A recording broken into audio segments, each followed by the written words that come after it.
So good afternoon and welcome everyone. We're here today as part of MARKETECH APAC's What's Next series. What's Next 2023 is a 4-month-long festival of knowledge sharing activities where we gather top marketing leaders in the industry to share their insights and predictions on the latest marketing trends. Last week, we talked about what's next in event marketing, and today we are thrilled to continue our series with What's Next 2023 Influencer Marketing in APAC today. Influencer marketing is one of the fastest growing marketing channels that we have today, and the creator economy is further flourishing, having its very own ecosystem with players and stakeholders that aim to keep the brand content creator interactivity alive. But as consumer purchase behaviors constantly change, how should marketers respond to this new challenge? So today we will further learn about what we can expect from influencer marketing in 2023 and beyond. Alongside some of the best minds in the industry, we are going to deep dive into the new trends and decode brand expectations as we look at the future of influencer marketing. So now, without further ado, I am pleased to introduce you to our presenter for today. He is Aaron Brooks, the co-founder and president of Vamp, who will be sharing with us valuable insights on how brands can best leverage their position in the new creator economy in 2023. Hi, Aaron. Hi, Shauna. Good morning, good afternoon, everybody. Yep, the floor is yours. Thank you very much. Well, yeah, like I said, thanks, everybody. Hello, good afternoon. Thanks for attending the session and joining me today. My name is Aaron. I am the co-founder of Vamp. It's a pleasure to be here today to discuss how influencer marketing is empowering brands in 2023 and beyond. So when planning today's content and conversation, I wanted to share our learning from the last 7 years. And as we're preparing for a new calendar year, which is pretty crazy, 2022 has gone past too quickly, I wanted to leave you with some actionable insights you can use in your own planning efforts. So I'll cover an intro to Vamp, influencer evolution, trends, and then finish with some practical tips for you all. So for those who may not be familiar with Vamp, we're an end-to-end influencer and creator marketing platform that manages the entire creator campaign lifecycle from concept to execution. Our mission really as a company is focused on unifying all the disparate parts of the creator economy to make collaborations between creators and brands super simple. As you all know, there's many facets to the life cycle of an influencer marketing campaign. Our overarching goal at Vamp has always been about how do we take all the complexity and build technology that does all the heavy lifting on behalf of our customers and creators. So that's everything from creator discovery, enablement, content amplification, and reporting. The Vamp platform is built to streamline these different phases of an activation. And we do that by prioritizing brand safety. So we're fully integrated through our partnerships with Meta, TikTok, and YouTube, which means we only use first-party data for authenticating creative profiles and real-time reporting for brands. In terms of our presence, Vamp was founded in Sydney, Australia in 2015, and since then we've scaled to 7 offices worldwide, managing campaigns for clients across 65 markets, and our platform is in 12 languages. We work across a variety of sectors, and here's a selection of some of the brands that we've worked with to date. Many of these clients are early adopters of influencer marketing, and we've had the privilege of working with some of the world's most loved brands. And as they've evolved their outlook to working with creators, we continue to innovate to meet their needs. So let's look at how influencer marketing as a function has evolved. Taking some inspiration from popular culture, word of mouth advertising, recommendations from friends and family, product reviews, these things are nothing new and have all existed for decades.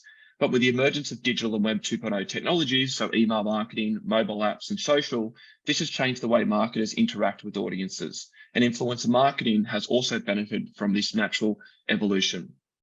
What was once considered an emerging channel, it's gained acceptance to become a key component of an omni-channel marketing strategy, and brands are increasingly adopting an always-on approach to their influencer marketing campaigns. As a company, we've naturally had to evolve our technology and teams to be equipped to respond to how brands want to run their campaigns as the industry continues to evolve at a rapid pace. And for really good reason. Over the past 2 years, we've seen a dramatic evolution of the space and the investment going into influencer channels. So $2 billion to $143 billion USD. And that's been fueled by things like the pandemic, time spent on social and mobile penetration, and the presence of social commerce is everywhere. Now that growth has been triggered, we'll never see it go back to where it was. And that's why it's a place that brands need to be. Despite the influencer channel maturing, there's still so much we need to do to remove complexity. And for this to happen, we need to think of ourselves as being part of a broader ecosystem that consists of the brands and the agencies in helping them activate social content, the platforms, as this is where the activity is happening and consumers have reached critical mass, and the technology partners that are connecting all these parts back to the creators who really sit at the core of this ecosystem. Simplifying activations is essential for streamlining campaign briefing process, to give creators the freedom to do what they do best, the supply chain of getting products to creators, providing access to performance benchmarks to drive outcomes and cost efficiencies, and all these various campaign components impact success. We built the Vamp platform with this very challenge in mind, so taking all the stages and streamlining the workflows in a singular briefing solution that's multi-market, multi-format, and omni-channel. Depending on your objective, be it top of the funnel awareness to e-commerce sales, campaigns can run seamlessly across your preferred objectives. Now to discuss some key trends. As a company, we work with across many different verticals with all types of brands and agency partners who are really at the forefront of influencer marketing. And we spent some time looking at the data of these campaigns to identify how our customers are evolving their strategies into the future. The ever-evolving pace of influencer marketing means marketers' views on the different platforms is also changing. The emergence of new channels, disruptors, algorithm changes, formats, and storytelling moments all demand brands to continuously innovate. This is just a snapshot of a creative mixers working across our beauty sector clients. For us, it wasn't unusual to see brands who work with creators on TikTok aim for that really high-end macro talent, as it provides great discoverability for top-of-the-funnel activity. Beauty brands, however, on Instagram tend to align more closely with the nano and micro talent, as the focus is often on conversion. The takeaway here is brands need to move away from a one-size-fits-all and think of a platform-based approaches to align with your overall marketing objectives. For influencer marketing, it's really quite simple, and it starts with adopting a bold mindset and, of course, having some fun. The social space is about entertainment, and it's a really agile, inexpensive place for you as marketers to experiment. And if you do this, you'll always be surprised about what helps your brand stand out in channel. And on the right here is a piece of content from a campaign we did for Big W, who are a large-scale retailer from Australia, taking a light and funny approach that helps the brand engage new audiences while showing personality. This is very somewhat different to a typical beauty brand campaign. One of the most effective ways we advise our clients at Vamp to facilitate a full funnel approach is by boosting creators' organic content. This is really important for a few reasons. When clients boost their organic content through paid media, you basically are giving the content a second lease of life that helps push customers further down the purchase funnel and drives the performance element of a campaign. You get the ability to reach new audiences through authentic social-first content, which results in strong engagement and drives intent. It helps you move beyond top-of-the-funnel objectives to drive actions such as website traffic, sales, or app installs. When executed correctly, it forms a new sales funnel and source of revenue outside of the brand channels. And ROI can be measured, and it's proven to drive strong returns across a variety of performance metrics. Also, amplifying creator content delivers much cheaper CPMs than organic posting. So it's an extremely cost-effective way for US brands to extend the reach of influencer activity. And also, for an example, an investment as low as $2,000 for driving awareness could see your campaign receive an additional 1.6 million impressions. This might seem like a really obvious point to make, but video always proves to be the most impactful content format across influencer marketing campaigns.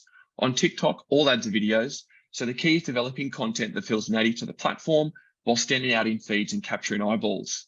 TikTok is a much newer platform that's still building out its ad capabilities, so I think this really presents an opportunity for all of you listening today. It's an opportunity to be an early adopter and capitalize on the lack of competitive brand activation to drive some of those top of funnel objectives. On Instagram, we're seeing video content, so Reels and Story drives 10 times more engagements, therefore 10 times cheaper cost per engagement. That's quite a mouthful. This is due to video content using 3-second video views in the post engagement metric. This is shown to have a significant impact on brand awareness, ad recall, and purchase intent. We also see a lot of our customers who have become very good at activating big seasonal pushes that happen within the calendar year. So things like Valentine's Day, Halloween, Singles Day, Black Friday, Cyber Monday, and then the festive season, Lunar New Year, etc. As a channel to drive brand engagement, you should look at opportunities to align these milestones to your marketing calendar. But influencer marketing also gives you and your brand added flexibility. So as long as you leave some room for reactionary marketing to jump on trends that can move quickly. According to TikTok's internal research, 78% of TikTok users say that creator content helps them discover new products.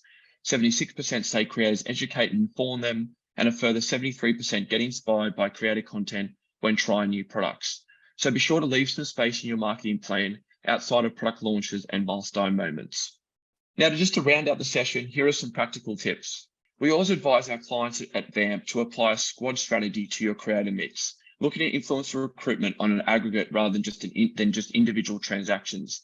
The power is your collective, so multiple formats and multiple narratives. So really, brands should approach influencers as a scaling mechanism to reach every consumer type and sub-niche audience. Scale them as a squad rather than just a set of individuals. This allows you to be bold, test and learn, and activate all the other points I've discussed today. You can work with your advocates, brand ambassadors who you already have existing relationships with, but you can also use niche or micro creators to have fun, go outside of conventional advertising, be reactive to trends, but still remain in the ethos of your brand. We did a research piece earlier this year at Vamp where we surveyed 900 creators across our platform around the theme of purpose-driven marketing. It uncovered some really interesting stats on the expectation creators have from brands when it comes to tackling societal change. They expect brands to mirror the fabric of everyday life and make their offering accessible through inclusion, and their audiences really respond to this. Activism is equally important. Edelman produced a piece this year called the Trust Barometer and found that 70% of Gen Z are involved in a social or political cause. 73% buy or advocate for brands based on their beliefs and values, and 62% want to work with brands to address societal issues. And as always, authenticity continues to be the hot topic for Gen Z. Their commercial savviness means if a brand tries to align or piggyback on a message, it can backfire if it's not authentic. There's a need to align your ambitions and purpose in a way that audiences can interpret the message that's authentic to your brand values. Another interesting stat by Horizon Media is 91% of 18 to 25-year-olds they surveyed found that mainstream popular culture doesn't exist according to Gen Z, and subcultures are where it's at. So representation is a really important part of influencer marketing. So now I want to debunk a myth that if you pay creators, it negatively impacts the authenticity of a campaign. This isn't something that we see at all. Passionate content creators want to align with brands they love so they can share that with their community. I mentioned the Vamp research piece we did earlier this year, where 65% of creators we surveyed mentioned they chose their collaborations based on a genuine love of the product or brand. For example, this is a piece of content here is from one of our beauty influencers, Sal. This is for the brand Olaplex, who briefed out a campaign via our platform, and he immediately responded as a lover of the product and was happy to dye his hair blonde to take part in the project. The passion for brands is something we see manifesting creators willing to post bonus content for the brand, even when they aren't being paid. We see this bonus content in formats such as stories, reels, or even extra carousel posts. This enhances the visibility, the reach, and the campaign results for the brand. So our advice here is find creators who are already using your brand organically and build relationships with them via creator marketing. The other interesting thing that we find is many brands struggle to keep up with a steady stream of content production that is always on. And as you all know, consumers are rapidly digesting content with that constant stream of original content to engage with, and we see this across all of our clients. But things like video production can be costly. It of course takes time to produce. It usually involves agencies or commissioning bespoke work. So whether it's Reels, feed content, TikTok, YouTube, or otherwise, creators really offer an advantage where they can bridge that gap to produce the digital asset library you need always on. It can be especially impactful for some of you smaller challenger brands as a way to maximize your creator investment. You can use creators to build your asset library and then use that content across all your point of sale touch points. So website, social, email, and then even offline channels. This is an example for Azus, which was a campaign we executed in the UAE using 15 Vamp influencers who crafted and posted static and video Instagram assets. The content was then repurposed across brand social channels, so paid social, website, EDM, out of home, and internal communication, with the results exceeding all their targeted benchmarks. So the big takeaway here is think about how you can repurpose and reuse the content at the planning stage of a campaign. Thank you all for your attention today and for attending the session. I hope you found it educational. Before we move over to the panel discussion, it's just a reminder that we've got loads of helpful content on our blog, including how-to guides, case studies, and you can access all of that at vamp.com, as well as request a demo of our technology. Now I'm going to hand it back to Shaina for the next part of the session. Yeah, thank you so much, Aaron. What a really great presentation and what a great way to kick off our discussion. So you mentioned a lot of trends there, always on marketing, and also you've covered a lot of ground about advocacy marketing and using influencer marketing for that. So yeah, what a great way to set the motion for our discussion and how brands can get more opportunities to create creator content into their wider digital strategies. So I can see here that a number of people are already engaging the Q&A chat box. So I'm going to start throwing you questions, Aaron. Yeah, so what are your tips for a newly established company about signing up influencers? First question, sure. I would just say, like, start pretty small. So test and learn is always really important. And we say that even some of the big brands still do that. So I would say, find, a couple of creators, do a small kind of trial to kind of get things moving. And then you can kind of scale from there, test, getting your brand and product into creators' hands, test getting some initial content. And then, of course, test potentially even putting that content into social ads or feeds to kind of drive that performance element. But I think that's kind of the best way to get started. Yeah, so it's just really about trial and error and really just learning from your mistakes, right? There's another question here that you mentioned about campaigns being organic. So do you think that the nature of the influencer, whether it's a real or a virtual one, affects the organicness of the said campaign? If so, and why? No, I would say not. I think if they've got an engaged audience base, that's obviously the most important thing. So if they're creating unique and engaging content, they've got an engaged audience base, then really, no, I don't think it's got any effect. And actually some stuff that we'll probably discuss in the panel, we've seen plenty of brands align with virtual influencers for organic posting and get really great results. So I actually don't think it has any effect on the organic side of things or authenticity side of things. From our audience, if you still have any questions for Aaron, we still have time for him to answer that. I saw one of them said that the script is really a real mouthful, dude. And I was, what, it's 6:15 here in the morning. So I obviously needed some speaker notes to Right. to get to roll through that. Yeah, so there's a question here. So from your experience, were there instances when partner influencers or creators gain negative reputation, and how do you handle this kind of situation? I think this is a really good one. Yeah, so in our platform, one thing that we do is we basically have like a two-way rating system. So brands can rate creators, and then creators can rate the brands on in that campaign process. But it's something that we do. So I mean, for us, one thing that we do is we have a vetted community of creators. So we do monitor our creator community to make sure that they're fulfilling the right thing for brands.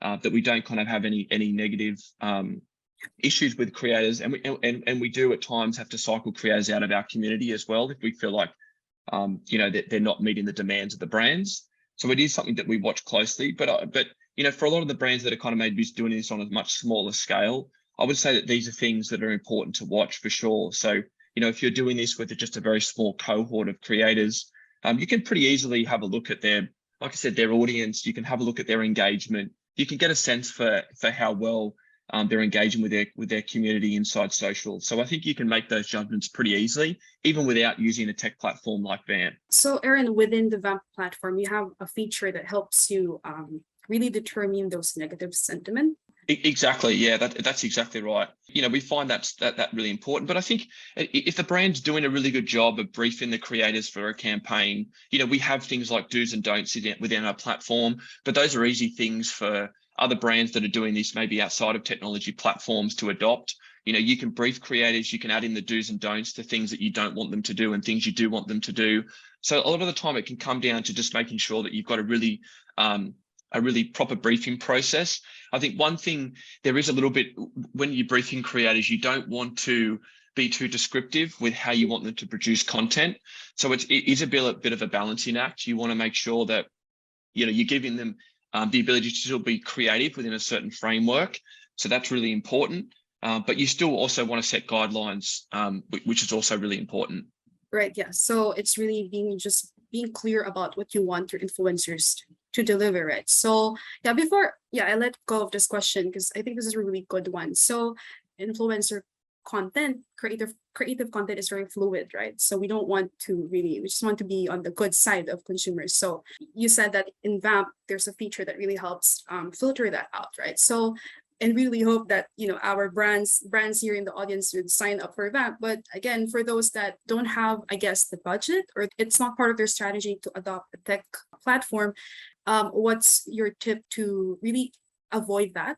Yeah, so I think, like I said, it comes down to the briefing first and foremost. But even in the early days of Vamp, before when we first started, we didn't have the technology that we have today. And a lot of the times, sometimes it was just like a manual thing where you could just go through like the engagement. You could have a look at the comments. You could do some like really quick things to just ascertain whether or not the creator's genuine and they're interacting properly and there's no negative way that they maybe represented brands before. So, those are things, if you are starting out small, it's pretty easy. You're not going to have a massive cohort of creators that you're already working with. So it's really easy to kind of just like really hone in on those couple and check the comments, check the engagements, have a scroll back through their feed and just check how they've represented brands previously. So all those things are pretty easy to do. Right, yeah. And I think we have time for just one more last question. So what are some of the considerations for B2B brands looking into expanding their influencer marketing strategies? So we're not touching on B2B, right? So there's still a lot of skepticism amongst this community and creativity is lacking. Yeah, I think B2B is a little bit different, right? I think it depends on what the type of B2B is. Like, if I look at sometimes, there's probably like, I would say, look, we've seen sectors leverage creators for successful marketing where maybe historically it's not as traditional. If you look at like beauty and fashion, those kind of sectors lend themselves very nicely to creator marketing. But we've also seen automotive and we've seen financial services. So I think the one thing that I would say is for maybe brands that are B2B orientated is to really relax the creative reins when it comes to briefing creators. I would say that's probably the most important thing. Let the creators interpret the brand in the most appropriate way to kind of get your message across social. So I think that's probably the most important thing. You don't want to be too descriptive, especially if it's B2B. Let them kind of just run with it. And I think, when I mentioned in my presentation, you'll probably be very excited, like very surprised about what helps your brand stand out in social. And it could give your brand a new viewpoint that you could use beyond just that creator or those creators that you work with for that social activation. Yeah, I think this really goes back to what you've been saying a while ago, that you just really have to be clear about what you want these influencers to do. And then after that, give them the space to explore their creativity, right? Yeah, exactly. And that's been a big, over the years, there's a lot of brands now that really understand that. But, in the early days, it was a big education piece for us. We used to have to educate the brands on being able to kind of relax those creative reins, because it is quite unusual for brands to do that and kind of hand over responsibility to these creators to produce content that promotes their brand in social. So it definitely is an education piece. Yeah. Well, thank you. Thank you so much, Aaron, for your insightful presentation and for answering the questions of the audience. So we began the discussion with the goal of uncovering what the creator economy has in store for us in the next periods, and the insights that you've shared have definitely given us the solutions and how to respond to the new challenges presented in this area. So we are definitely much more confident to face the new phase of influencer marketing, and I am sure our audience as well will now be ready to incorporate KOLs as an essential component of their brand's omni-channel marketing strategies. So as we conclude this webinar, we would like to thank Vamp, who's been our partner for this event. So thank you so much, everyone. And once again, my name is Shaina. Until our next conversation.